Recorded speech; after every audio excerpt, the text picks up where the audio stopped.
eu sou a Cris Anata, do canal Movimento em V. Hoje eu tô aqui na minha cidade natal, São João da Boa Vista, para conversar com uma pessoa muito especial, a Malu. Tudo bem, Malu? Tudo. A Malu trabalhava no navio, trabalhou no navio durante 12 anos, 12. Malu. 12 anos. E aí, em 2015, ela resolveu fazer uma transformação na vida dela. Ela resolveu sair das atividades dela do navio e começar uma nova carreira, fazendo o que ela gostava. Então, ela vai contar hoje pra gente o que ela fazia no navio, qual era a sua vida ali no navio, porque a gente sabe, né, Malu, deve ser bem difícil. Ah, com certeza. Como que é? Como que era? Bom, primeiramente eu quero agradecer. Bom, a vida a bordo, ela é super corrida, né? Então, nós ficamos a bordo, eu ficava a bordo de 8 a 10 meses e durante esse período não existiam finais de semana nem feriado. Difícil. Então, todos os dias eu sabia que horas eu ia acordar, que horas eu ia começar a trabalhar, mas todas as outras coisas, como por exemplo almoço, jantar, né, e até mesmo horário de término, seriam definidos de acordo com a dinâmica do dia. Que era muito, assim, agitado. Super. Os últimos 5 anos que eu passei a bordo, eu estava como gerente do departamento de excursões e transfers. Então, tudo dependia de como corria o dia de acordo com as excursões, com o horário de chegada no porto, com a saída. Quais eram suas responsabilidades lá? O que você fazia, assim? Você gerenciava muita gente? No meu departamento tinham 10 pessoas que me ajudavam com as tarefas. Porém, toda a nossa dinâmica das excursões influenciava diretamente os outros departamentos, como housekeeping, recepção, bar, funcionamento dos restaurantes, porque tudo andava de acordo com o horário de volta dos hóspedes para o navio, inclusive a quantidade de portões de abertura de acesso do porto para o navio estavam de acordo com a quantidade de pessoas que ainda estavam fora e que iam entrar, voltar para o navio. Então, tinha uma grande influência, então, claro, eu tinha que colocar todo mundo a par de como estavam andando as coisas, porém, muitas vezes eu estava fora com as agências locais, porque tinha também a questão de organização de logística desses grupos, aonde que eles iam se encontrar, quantas pessoas estariam visitando o mesmo ponto turístico ao mesmo tempo e também levar em consideração toda a parte externa, né? Porque uma cidade turística, ela não tá ali recebendo só a gente, né? Mas dependendo da época do ano... É um estresse também, né? Porque conforme você estava me falando, tem essa questão de níveis, né? Das cidades e tal. Sim. E quando entra numa cidade no nível de segurança muito alto, deve ser complicado. Além da gestão que você tem que fazer no próprio navio, você tem que fazer a gestão quase que fora dele também, né? Exato. Então, algumas cidades que a gente visitava, como por exemplo no Brasil, Rio de Janeiro, fora do Brasil, Istambul, que são consideradas níveis 3 de segurança, que é a segurança máxima, tinha todo um plano de contingência para que os hóspedes pudessem entrar, primeiro sair do navio, depois entrar nos ônibus de excursão e depois descer em cada lugar. Né? Então a gente tinha que fazer toda essa estrutura de forma que ele se sentisse seguro enquanto estivesse visitando o local. Sim. Eu imagino que para você, assim, você tem que ter um nível de calma e um nível de... bem complexo, né? Porque, assim, as pessoas que estão ali são pessoas que você tem que gerenciar muita gente, você tem que organizar muita coisa. Sim. E isso tem que ter um schedule muito certinho para que as coisas aconteçam naquela hora, naquele momento. Exatamente. Então, além de ser um trabalho de responsabilidade de máximo estresse, eu entendo que a pessoa que está por em cima de tudo isso e coordenando tudo isso tem que ter uma inteligência emocional mesmo, não sei? Olha, vou te contar, ainda mais agora que eu tô tirando meu certificado em inteligência emocional, que eu tô descobrindo Não tudo muito... isso, como foi trabalhado. E no navio, assim, Malu, o que você mais gostava de fazer e quais eram seus desafios maiores, assim, que fala, nossa, isso agora vai ser muito desafiador para mim? Tá.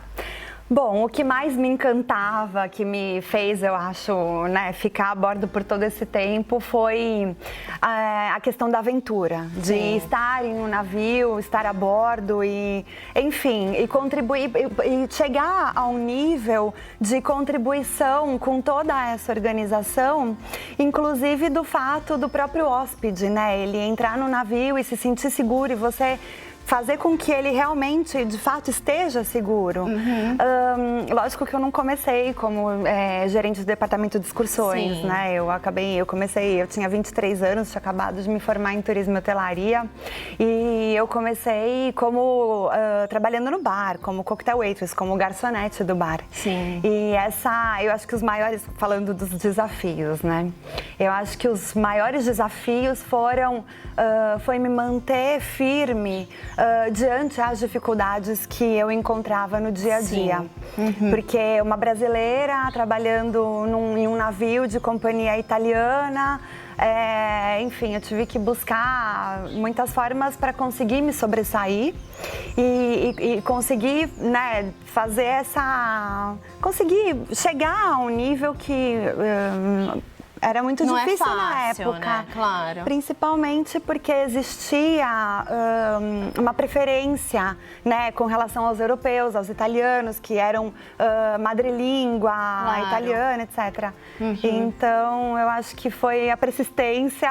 Sim, foi desafiador mesmo, né? Você ficar todo esse tempo lá e, assim, falando pra você mesma que você conseguiria atingir outros níveis ali dentro e desafiando a você mesma. Né? Exatamente. É muito bom isso. É uma construção diária, eu acho. Mas eu acho que todas as mulheres, assim, a gente sabe bem o que a Malu tá falando, né? Porque na nossa vida, no nosso mundo corporativo, a gente acaba tendo esses desafios constantes e sendo em navio ou sendo em terra, a gente tem esses desafios de, mesmo a questão de ser mulher, de ser brasileira, de estar tentando outras coisas, crescendo profissionalmente. Esse é bem complexo. Eu acho que vocês aí sabem o que eu estou falando. E, Malu, qual foi esse momento mesmo da sua... agora não quero mais isso, quero mudar de vida. Isso aconteceu quando? Foi em 2015, né, que você... A tomada de decisão foi em 2015. E por que, assim, você quis mudar? O que passou na sua cabeça? Agora não dá mais, não aguento mais essa vida de navio. Como foi? Já há algum tempo eu pensava em parar, em voltar a morar em terra, porque eu queria muito voltar a ficar perto da minha família e começar, né, a minha própria família, ter um relacionamento estável. E tudo isso aconteceu quando eu encontrei o meu noivo, o namorado, que na verdade a gente se conhece desde que nós nascemos.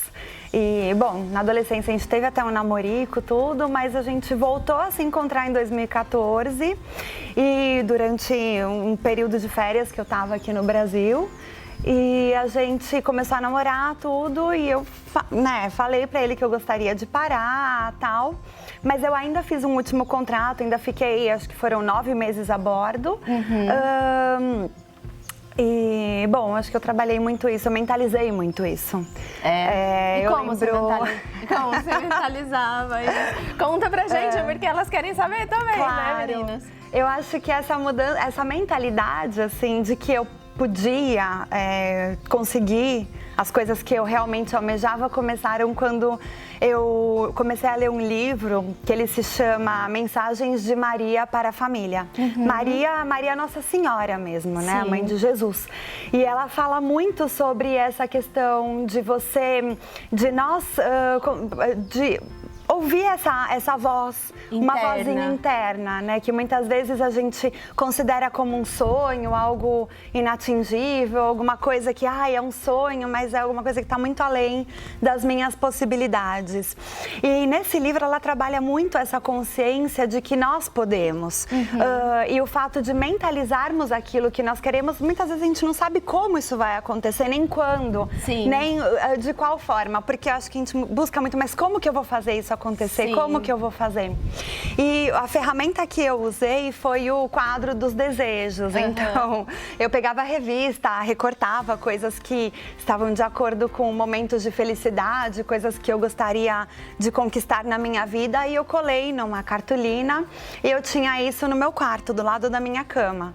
Então, todos os dias pela manhã eu olhava para aquele quadro e eu mentalizava ele, eu me imaginava naquela vida, e ao dormir também. Isso é bem interessante, porque a gente já ouviu muita gente falar sobre essa questão dos quadros dos desejos, ou você mentalizar o que você vai ser naquele futuro, já conseguir imaginar e tudo isso, que o universo mesmo conspira a favor, né? Exato. Eu, por exemplo, pro Movimento em V, o que eu fiz? Vocês querem saber? Vou contar pra vocês. Conta. Eu, assim, gravei. Eu já fazendo essas entrevistas, eu gravei eu com várias seguidoras, fazendo o meu curso, e todo dia de manhã eu escutava, isso continuo escutando, essa gravação, e é bem bacana porque você consegue interiorizar isso, né? É bonito.